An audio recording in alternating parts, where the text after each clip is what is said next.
accediendo a gentiles pedidos, como casi nunca en realidad, vamos a repetir una charla, que es la que se llama El error de Max von Pettenkofer.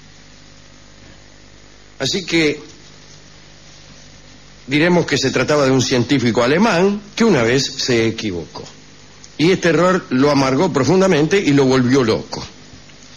Max von Pettenkofer era bávaro, no bárbaro, bávaro, de Bavaria. Había nacido en Múnich, en München, en 1818. Lo crió un tío que era boticario de la corona. Este tío lo fajaba con regularidad. Dice, todos los días le daba una viaba. Max huyó de su lado y más tarde entró en una compañía de cómicos. Fue actor durante varios años y bastante famoso. Se acortó el apellido al principio y al final y se hacía llamar Tenkov. Llegó a actuar para el rey de Prusia, Federico Guillermo IV. Pero no le duró mucho su pasión por el teatro. Volvió a Múnich y estudió medicina y química y fue famoso por algunos descubrimientos.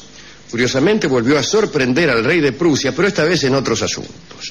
Pettenkofer consiguió fabricar un cristal púrpura que el rey buscaba desde hacía tiempo. También logró una mejor combustión, que daba mayor luminosidad, con lo que se llamó gas de madera, y de esa forma se iluminaron las primeras estaciones del ferrocarril del reino. Después se ganó el favor total de Federico Guillermo cuando le solucionó el siguiente problema. Parece que el rey le ordenó que examinara el aire de su palacio. Algo pasa, mi querido Max, le dijo el rey, con el aire de este palacio.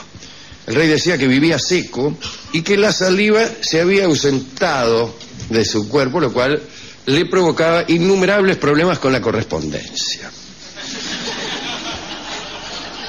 Pettenkofer investigó galerías, habitaciones, con chimenea, sin chimenea.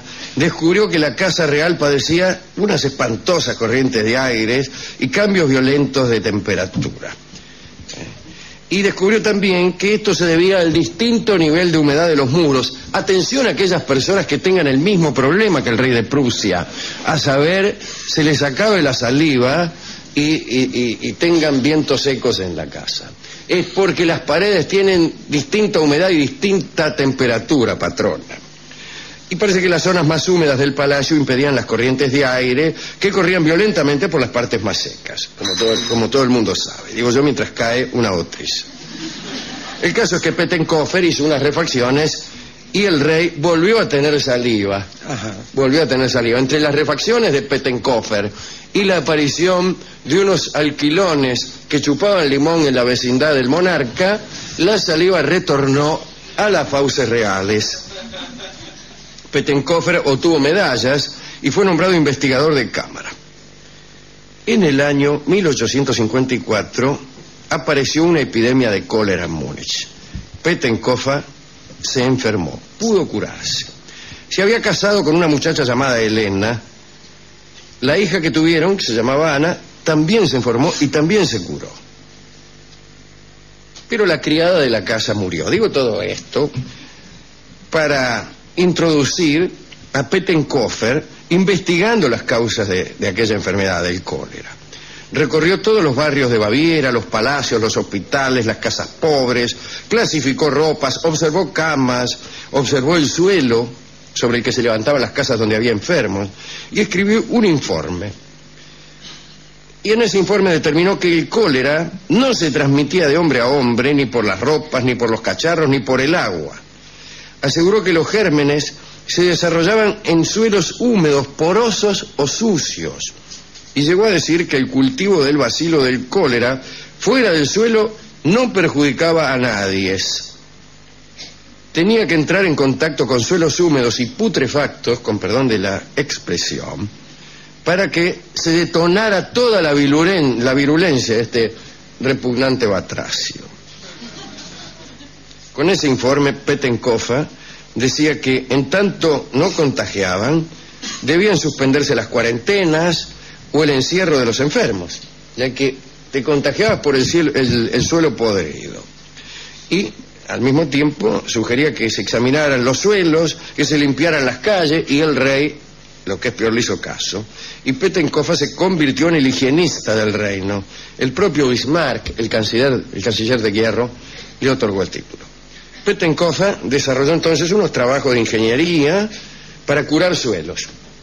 Diseñó un complejo de cloacas que desembocaban todas en el río Isar.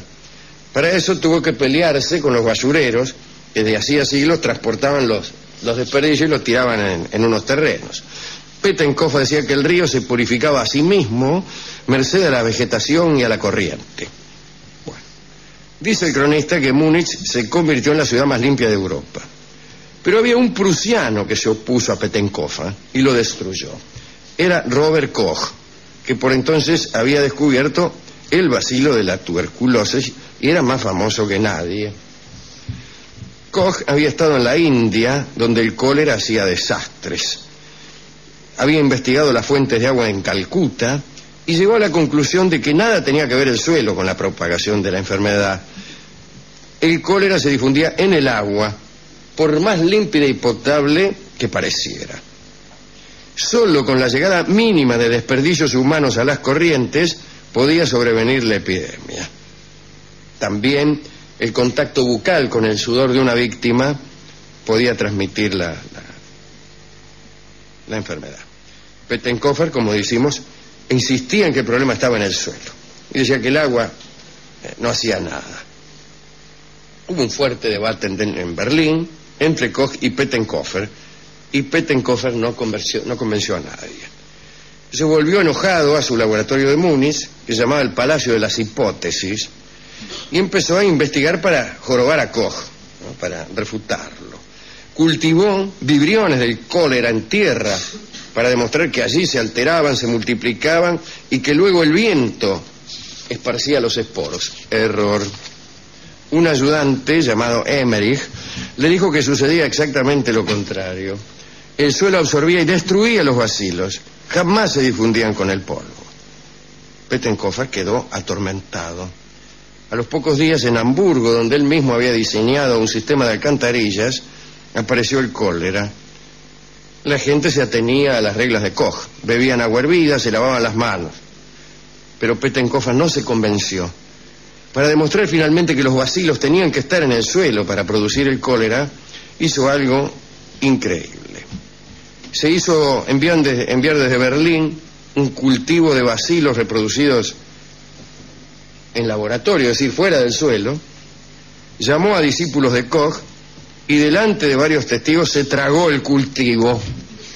Ahora van a ver, dice, que esto no me hace nada, dijo. Porque para que me haga algo el bacilo tiene que pasar por el suelo, dijo. Antes se había tragado el cultivo, o por ahí se lo tragó después. ¿Qué sería teatralmente más eficaz? Hacer primero el parlamento y después tragarse el cultivo, porque siempre queda en el público la sensación de que por ahí no se lo traga. Entonces el tipo discursea, ahora verán, etcétera, ¿no? Con el cultivo en la mano, pues se lo traga. Pues si lo traga, el discurso posterior queda ya empalidecido por la ingesta del vibrión. Así que ya saben, atención a los actores y puestistas, cuando por alguna razón tengan que representar esta escena donde Pettenkofer se traga el vibrión del cólera, es preferible que primero hable y después se lo trague, aunque históricamente haya hecho al revés. Muy bien, por un breve tiempo creyó que había triunfado.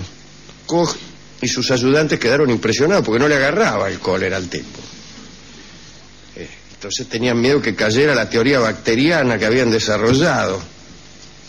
Pero muy poco después, Pettenkofer enfermó de cólera y Koch demostró que tenía razón.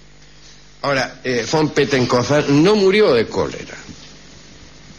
Apenas 2 horas después de reconocer su diagnóstico, se pegó un tiro. Tenía 83 años de edad. Qué fuerte, ¿eh?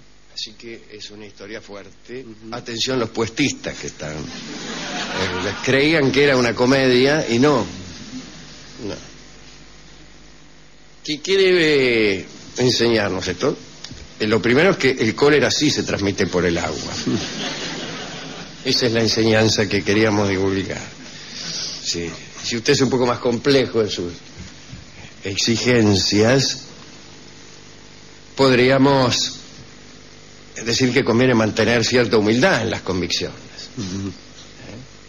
Porque podría ser que el vibrión que nosotros consideramos inocuo sea mortal, y que los procedimientos que nosotros consideramos indicados para la salvación de la humanidad sean perfectamente inútiles.